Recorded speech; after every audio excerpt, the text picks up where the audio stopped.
हार मत मानो, संघर्ष से सफलता की कहानी भूमिका। गांव का एक लड़का रोहन बचपन से ही बहुत मेहनती था, लेकिन किस्मत हमेशा उसके खिलाफ रहती थी। वह जो भी काम करता उसमें उसे असफलता ही मिलती, लेकिन उसकी माँ हमेशा कहती, हार मत मानो, जब तक तुम खुद हार नहीं मानते तब तक कोई तुम्हें हरा नहीं सकता। रोहन एक गरीब किसान का बेटा था। उसके पिता की छोटी सी जमीन थी, लेकिन फसल कभी अच्छी नहीं होती थी। पढ़ाई में भी वह औसत था और खेलों में भी ज्यादा अच्छा नहीं था। एक दिन उसने गांव के शहर में जाकर कुछ नया करने का सोचा। जब वह शहर पहुंचा तो उसे कोई काम नहीं मिला। उसने कई जगह नौकरी के लिए कोशिश की, लेकिन हर जगह उसे यह कहकर मना कर दिया गया कि तुम्हारे पास अनुभव नहीं है।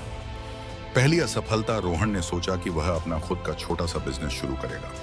उसने सड़क के किनारे चाय की दुकान खोली, लेकिन कुछ ही हफ्तों में बारिश के कारण उसकी दुकान बह गई। वह हताश हो गया और गांव लौटने की सोचने लगा।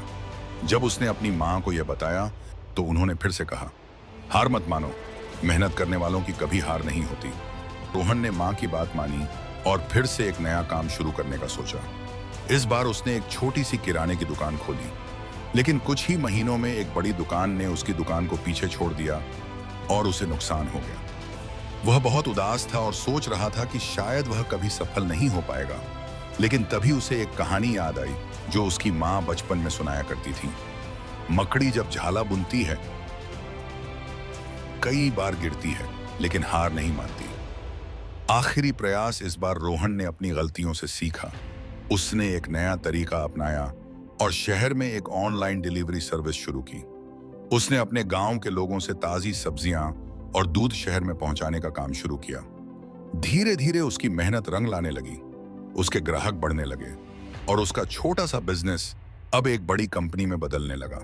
सफलता और सबक आज रोहन न केवल खुद सफल था, बल्कि उसने अपने गांव के कई लोगों को भी रोजगार दिया। जब किसी ने उससे पूछा कि उसने हार क्यों नहीं मानी, तो उसने मुस्कुराकर जवाब दिया, अगर मैंने पहले ही हार मान ली होती तो आज मैं यहां नहीं होता। जब तक आप खुद हार नहीं मानते, तब तक कोई आपको हरा नहीं सकता।